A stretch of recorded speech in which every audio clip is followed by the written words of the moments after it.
Hello everyone and a massive welcome to the channel. Now in today's video I am going to be discussing the recent news from Drayton Manor Resort.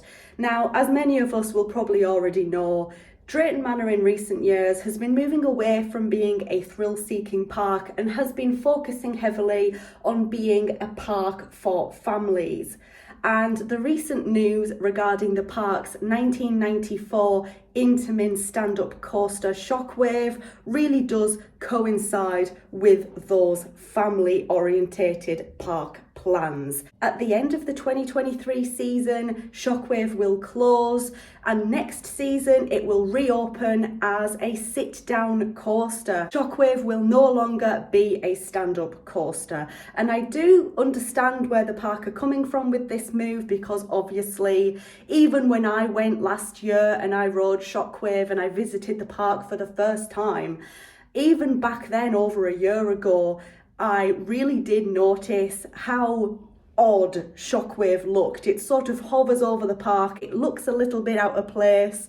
It was also last year starting to look a little bit run down. So I could sort of sense that changes may be coming for SHOCKWAVE. To be quite honest, I'm surprised that the park aren't completely getting rid of this coaster, but I'm glad that they're not. First off, like I said, it is no longer going to be a stand-up coaster from 2024 onwards. It will be a sit-down coaster, so the park will be installing new trains. SHOCKWAVE will also no longer be called SHOCKWAVE. It is getting a new name. It's a long time to know a coaster as a certain name for a park to then change it. So yeah, I did think that they would have kept the name, but they're not. They're also giving it a new colour scheme. They're also giving it a new backstory as well. So yes, these are very, very big changes. It's nice to see that Drayton Manor are spending the money to transform it into a new, different sort of experience. The main reason that they're changing SHOCKWAVE to a sit-down coaster and getting rid of the stand-up element is because of the height restriction. The current height restriction for SHOCKWAVE is 1.4, and if they basically make it a sit-down coaster, that reduces the height restriction to 1.2. And obviously it coincides with what Drayton Manor want to do, which is to make their park more of a family orientated resort.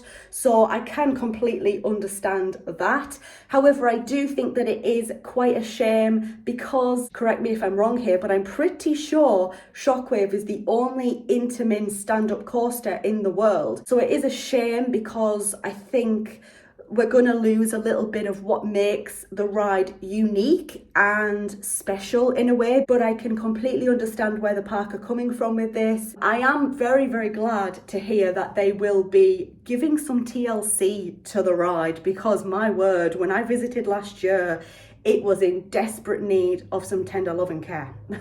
Like seriously, it was starting to look very, very run down.